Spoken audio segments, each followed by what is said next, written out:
Olá, assinando a TV Destaque, estamos mais uma vez no programa Direitos e Deveres, Cidadania e Ação, programa preocupado e focado em trazer informação para contribuir para a cidadania. Hoje, na companhia do Dr. Rodrigo Prates, nosso querido amigo, e temos um entrevistado, também amigo nosso, que tem um conhecimento vasto sobre o assunto que nós vamos desenvolver, que é um assunto palpitante de interesse de toda a sociedade. Doutor Rodrigo, alegria de compartilhar mais um programa com você e seja bem-vindo ao nosso convidado. Por favor, vamos matar a curiosidade. Quem vamos entrevistar hoje? Olá, telespectador, é sempre bom ter a tua audiência, ter a tua companhia. Clóvis, nem digo que é uma honra estar aqui com você, porque isso eu sempre digo quando estamos na bancada. E hoje o nosso tema é sobre os crimes contra a dignidade sexual. O que é isso? Como caracteriza isso? É só um crime? São vários? Tiraremos hoje muitas dúvidas de você, que é advogado, que é estudante, que é estagiário ou que é um popular, que é uma pessoa que quer tirar essa dúvida e tem mais conhecimento. Nosso entrevistado hoje é advogado em Guarulhos, em São Paulo, professor universitário do Centro Metropolitano de São Paulo, FIG-Unimesp, mestre em Direito Penal Internacional pela Faculdade de Granado, na Espanha, doutorando em Direito Penal Internacional pela Universidade Lomas Zamora, na Argentina, em Buenos Aires. Extremamente qualificado, nosso entrevistado é o professor Newton Vivan Nunes. Professor Newton, seja bem-vindo ao nosso programa. Bom, é uma honra vê-lo, Rodrigo, meu grande amigo, Dr. Clóvis, meu mestre querido. É um prazer muito grande estar aqui. Eu aproveito e cumprimento também todos os telespectadores do programa. Tenho certeza que teremos um excelente programa hoje. Muito bem. Dr. Newton, esse assunto que nós vamos abordar é um assunto que é muito palpitante, recorrente. Todos os dias estamos assistindo aí no noticiário, na TV, nos jornais, na internet, a respeito do abuso sexual nos coletivos de uma forma geral, seja no metrô, seja nos ônibus. E é impressionante o número de reclamações, o número de queixas que são feitos, a indignação, principalmente das mulheres, que são as maiores vítimas desse crime. Eu gostaria então que você, conversando com o nosso telespectador, nos dissesse como é que se caracteriza esse abuso, se isso é crime, se isso é uma contravenção penal, enfim, no decorrer do programa vamos esmiuçar o assunto. Dr. Clóvis, Dr. Rodrigo, realmente é um assunto palpitante, como o senhor mesmo falou, e um assunto que aflige principalmente as mulheres, porque infelizmente existem indivíduos, e não dá para usar outro termo que não esse, inescrupulosos, que se aproveitam da precariedade do transporte público para poder, desculpem do termo, mas é o termo que tem que se usar, encoxar mulheres. O verbo é esse mesmo, encoxar mulheres. E o legislador não fez vistas grossas para esse delito. Obviamente que antigamente era uma situação menos corriqueira, até porque não se tinha esse aperto que hoje, infelizmente, pela densidade demográfica, temos. Então, hoje as pessoas acabam, os homens principalmente, acabam abusando das mulheres no sentido de apertá-las, de encoxá-las dentro dos metrôs, dos ônibus e dos transportes de massa. Isso é muito frequente. A nossa legislação não classifica isso como crime num primeiro momento. Isso é uma contravenção penal, está lá na Lei de Contravenções Penais, no artigo 65, e por incrível que pareça, a pena é tão somente de multa. Não há uma pena de detenção ou reclusão para esse pequeno delito. E até chamamos de pequeno delito porque a Lei de Contravenções Penais é chamada de Lei dos Pequenos Delitos. Tanto que nós havíamos comentado antes mesmo de iniciar o programa que sequer o indivíduo será processado criminalmente como um crime comum, mas sim pelo GCRIM, pelo Juizado Especial Criminal, onde terá um termo circunstanciado. Então, a priori, num primeiro momento, seria isso. Mas, ao decorrer do programa, vamos explicando maiores consequências em relação a este pequeno delito, a este crime anão, é um dos termos que se usa também. Nós temos que, às vezes, o governo, Newton, ele vem com umas soluções que acredita que sejam a solução da humanidade. E há pouco tempo nós tivemos a nossa Assembleia Legislativa de São Paulo estipulando um tal vagão rosa para as mulheres, o que foi vetado pelo governador Geraldo Alckmin.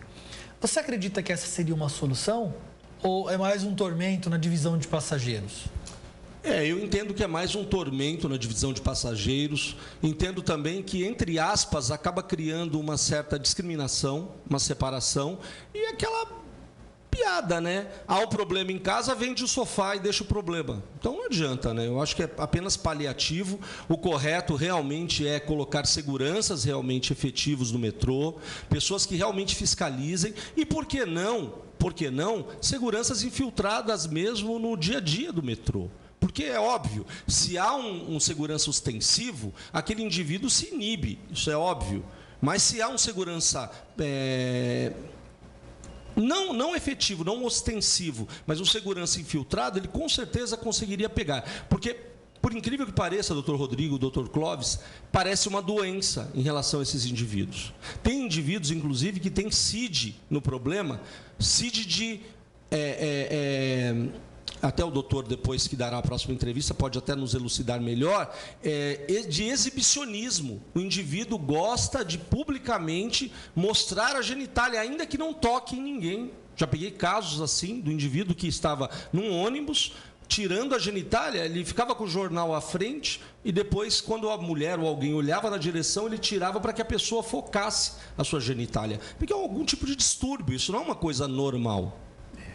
Mas, professor Newton, uma coisa que me chamou a atenção quando eu estava preparando para fazermos a entrevista é de que, embora seja um assunto que todo dia a gente está vendo publicado alguma coisa, né?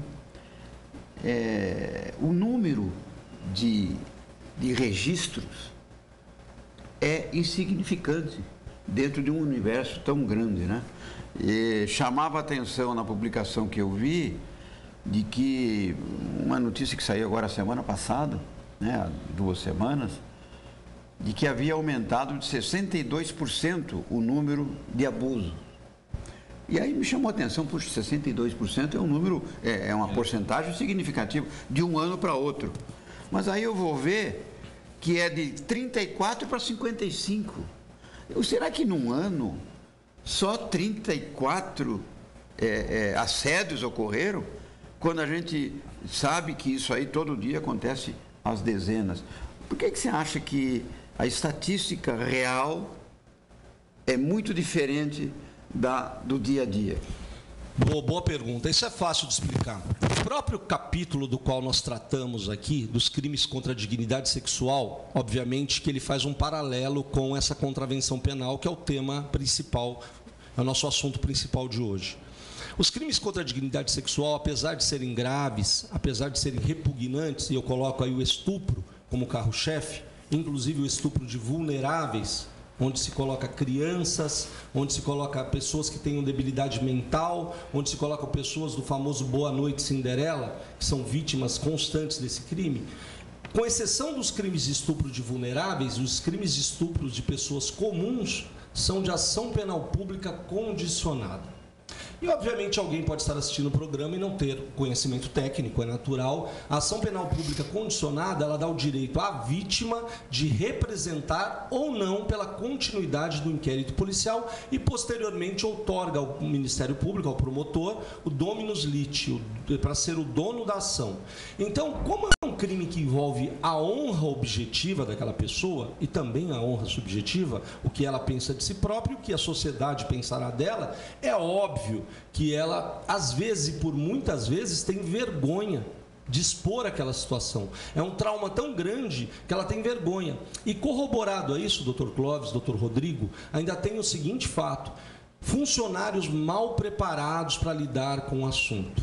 A mulher, às vezes, chega para fazer uma reclamação correta, porque não é dado a ninguém encoxar, assediar, abordar sexualmente uma pessoa, senão bilateral for, porque é óbvio, a relação sexual, qualquer que seja ela, tem que ser bilateral, senão não há que se falar. E aí o que acontece? O funcionário fala, mas você está com essa sainha, Você está com essas pernas de fora, quer dizer, o próprio funcionário, que deveria ser um porto seguro para aquela pessoa, se torna um novo inimigo, o constrangimento. Haja vista que os crimes sexuais, até muitos anos atrás, as mulheres sequer denunciavam por medo da abordagem dos próprios policiais civis e de policiais militares quando tinham a notícia do crime. E graças a Deus foi criada a Delegacia de Defesa da Mulher, onde se tem mais tato para lidar com esse assunto. Então, em regra, o problema maior das estatísticas, que não são verdadeiras, as estatísticas realmente refletem, para mim, 10% do total, se muito. Mas é justamente isso, a vergonha, o constrangimento que algumas mulheres têm de tocar no assunto e ainda serem taxadas, ainda serem vilipendiadas mais uma vez na sua honra. Um ato de indignação é multiplicado com maior indignação. Uma proporção muito maior. E o que é pior, às vezes a mulher vai lá fazer uma denúncia, o funcionário despreparado já coloca em xeque a reputação dela perante outras pessoas, ela fica mais constrangida. E nós estamos falando, eu, o senhor, os doutores, de casos esporádicos de frequência ao metrô, mas tem pessoas que vivem diuturnamente no metrô, trabalhando, dependendo do metrô, dependendo dos ônibus, e elas vão continuar naquele horário, que é um horário que necessitam para poder ir ao trabalho. Como é que vai fazer? Olha, e no outro dia as pessoas, olha, aquela é a mulher daquela situação. Então elas acabam ficando constrangidas porque tem uma exposição muito grande. E é curioso que você citou nisso, Newton, porque há uns meses me procurou uma cliente no escritório e ela tinha sido agredida pelo marido pela 4ª vez. E ali o problema não era apenas a agressão, era um problema muito maior do que aquele. Entre outros, um pouco de falta de autoestima dela. Na primeira agressão que ela sofreu, ela foi a uma delegacia de polícia e ela chegou para o escrivão do plantão e contou o fato. E eles fizeram lá um BO. Na segunda vez, ela foi novamente à delegacia e o escrivão disse a ela: você está com ele ainda, então você gosta de estar apanhando. E dali ela já desacreditou no judiciário, desacreditou no poder de polícia. E só foi, depois de várias outras ocorrências, foi até a DDM, que é a Delegacia da Mulher, e lá teve um atendimento qualificado. Talvez até o fato de ter uma Delpom, que é uma delegacia do metropolitano, do metrô, seja melhor para registro, mas não está funcionando muito bem. No nosso segundo bloco, que nós estamos agora indo já para o nosso intervalo, o que é bom passar rápido, né, Clóvis? Sempre assim. Eu gostaria que você, por gentileza, esclarecesse ao telespectador a diferença entre os tipos penais que podem acontecer nessa situação. Ótimo. É uma contravenção, é um estupro, há uma situação mais grave, pode acontecer da lesão corporal aumentar a pena, se acontecer ou não. Gostaria que você esclarecesse isso. Certo, Clóvis? Isso. Só lembrando ao telespectador que o nosso programa ele é reprisado todas as terças-feiras, às 7h30 da manhã, obviamente. Ele é transmitido em tempo real, agora, domingo à noite, pela internet, d11.com.br. E após, na semana seguinte, o vídeo desse programa vai para o canal YouTube, lá na TV Prolerges. Então, basta acessar prolerges.com.br, que todas as nossas entrevistas, feitas aqui semanalmente, são disponibilizadas para que os telespectadores possam assistir novamente quando tiverem um interesse e indicar aos seus amigos, porque boa informação não faz mal para ninguém. Nós vamos a um breve intervalo e voltamos já.